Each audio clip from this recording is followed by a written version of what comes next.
Where we remind ourselves to come home, to go back, to come back to the present moment. That is the time where we relate ourselves, we relate to the prodigal son coming home and being welcomed and embraced by the father.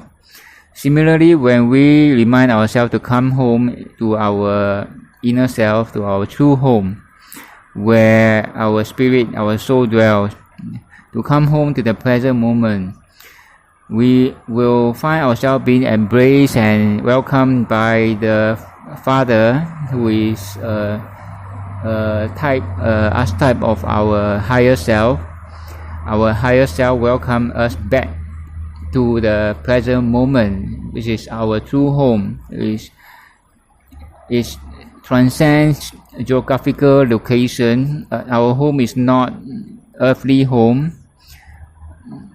It's not made by hands. It is not an earthly building. Our true home is anywhere we are on planet Earth or anywhere else in the universe, where we live in the present moment. That is our true home. That is coming home to the Father, coming home to our true self, our real, authentic, divine self, divine identity, the present moment, to realize that we are already here and we will experience unconditional love.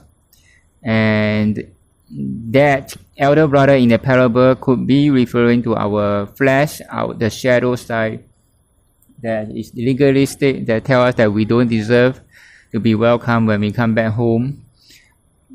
And we will find that our higher self, the Father, will remind even our shadow that he is also part of the family, the divine dance. So I think it becomes so relevant and so beautiful when I think about this interpretation.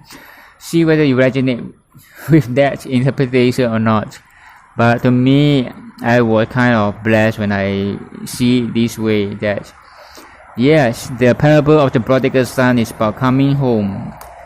Each and every one of us, regardless of the era that we live in, it applies to us in the here and now.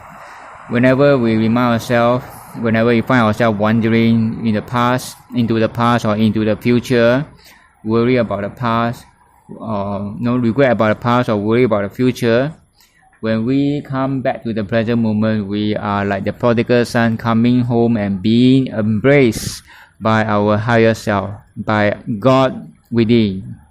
Christ within is the hope of glory. And that is for my revelation today, and I hope that you are blessed even as I'm blessed sharing this. Bye and see you again.